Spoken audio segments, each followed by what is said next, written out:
Hey everyone, I am back, and if you guys didn't know, I posted a short video last night on the night before. The entire neighborhood went out. Like, all the Christmas lights, all the houses were black. It would have been a great night for a meteor shower. But, it was because a transformer caught on fire, and not the cars, an actual transformer from the power line. So that happened, and we didn't have power for like an hour, probably not even that. Oh well. So I did post a short video about it because even though it wasn't paranormal related, it was still pretty creepy walking around my house with the flashlight. Yeah. Anyway, let's continue our Savannah tour. Sitting right on Madison Square is one of Savannah's most treasured historic houses. Through the city is abundant with haunted houses. The Sorrel Weed House is one of the crowd's favorites. It's made cameos in movies and television from Forrest Gump to the Today's Show. The building's claim to fame is size, architecture, and, of course, the hauntings. The house was resident to the Sorrel family. Francis Sorrel was a wealthy plantation owner who throughout his life was married with tragedy and scandal. After the death of his first wife, Francis married his late wife's younger sister, Matilda. She then committed suicide after catching Francis in an affair with Molly, one of his slaves. A few weeks later, Molly was also found dead in an apparent suicide. The ghosts of both Molly and Matilda still haunt the house to this day. Visitors experience a dark energy in the house and sometimes feel like they're being choked to death. Others reported feeling drowsy upon entering the building. Much of the dark energy comes from the hundreds of dead soldiers who died during the siege of Savannah, as the bloodiest battles were fought nearby Madison Square. Some experts say there may be some soldiers buried underneath the Sorrel Weed House. The Sorrels were among Savannah's most influential families. Francis Sorrel was West Indian plantation owner who became one of Savannah's wealthiest men. Francis was born in St. Domingue. If I pronounce anything wrong, I apologize. Also known as Haiti. A slave revolt forced his family to flee, and the young Francis was saved by slaves who refused to take the life of a young boy. He made a living working in the docks at Port-au-Prince and was eventually transferred by his company to the United States. Despite being saved by slaves, himself eventually became a slave trader. Francis is also an associate opened up a shipping company in Savannah where they shipped salt, butter, molasses, cotton, and African slaves. The company grew exponentially, making Sorrel a wealthy man. Moxley Sorrel was Francis' son. Moxley fought for the Confederates in the Civil War and rose to the rank of Major General. He fought in the siege of Fort Pulaski, where Union forces overwhelmed the Confederates and took the fort. The Sorrel Weed House is among one of Savannah's most famous buildings, haunted or otherwise. The house was built in 1837 by architect Charles Clutchley. In the mid-20th century, It became one of the earliest homes to be restored in the city's preservation movement. The, the, the historic Savannah Foundation made the Sorrel Weed House the first public exhibit, which they used to showcase their restoration work. It was also one of the first homes to be made in a historic landmark by the state of Georgia.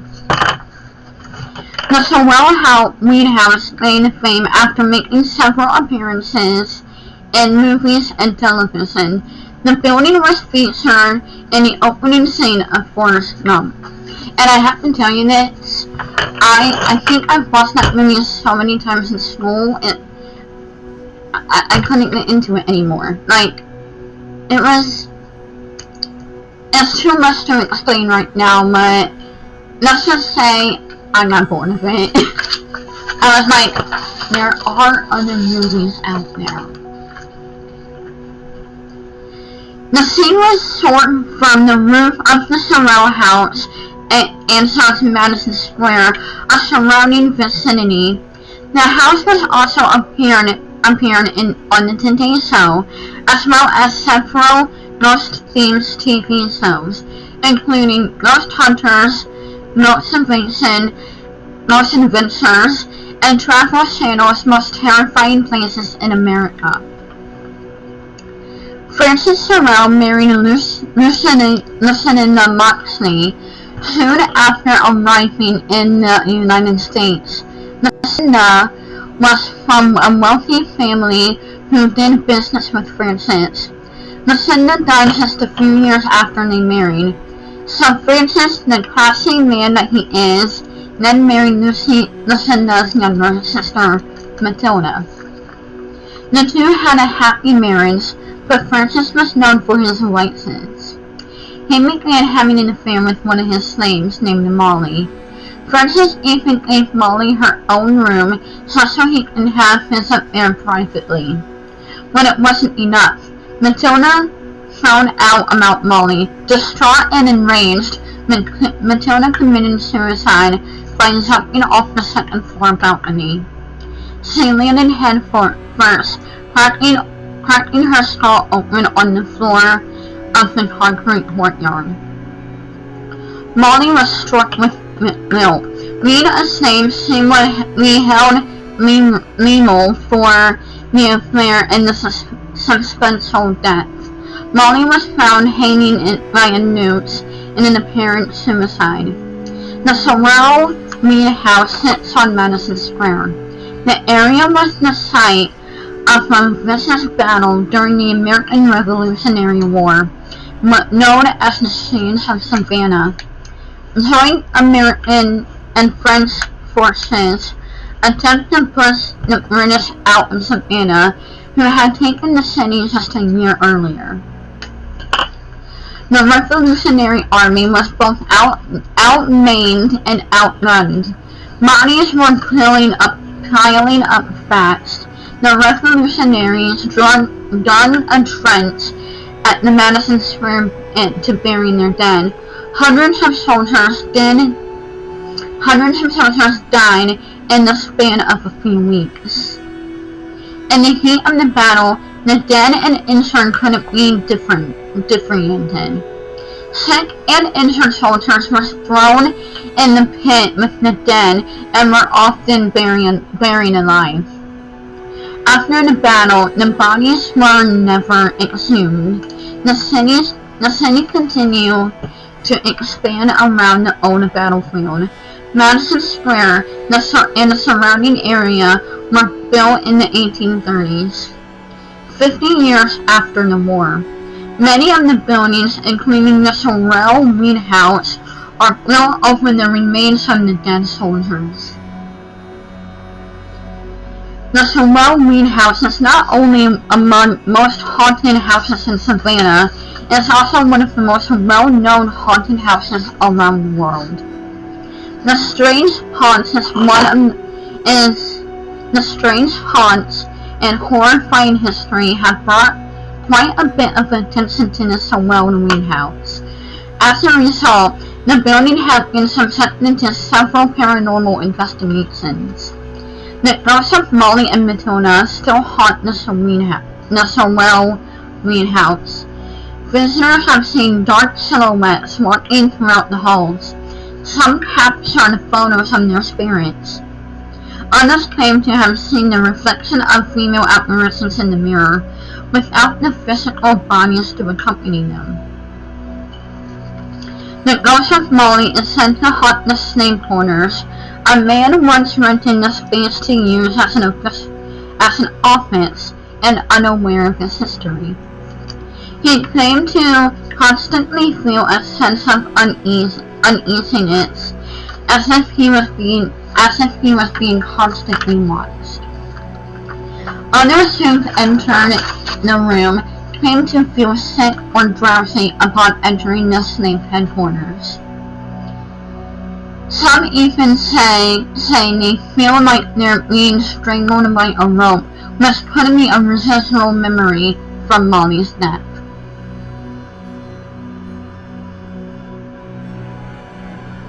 It kind of in my hair. Some have claimed to hear the sounds of a social gathering in the living room of the house. The sound suddenly stops when someone approaches. The source of the sounds have yet to be found, though it's believed the phantom gathering is a residual from one of the many socials hosted by the building's wealthy accompanants. Some say they feel a dark psychic energy upon entering the house. The dark energy is said to steam from the bodies buried at the scenes of Savannah, as similar or hung over Madison Square as well. A dark feeling is often accompanied by the sounds of warfare, which can be heard during especially quiet nights. Would you go to the Sorrel Weed House to investigate? Would you even go to Savannah at all? What about investigating the town square? Me? Definitely. Thank you for watching my channel and videos, and please remember to like, comment, and subscribe. As always, I am Hot Girl, and this is my channel. Until next time, I'll speak to you later.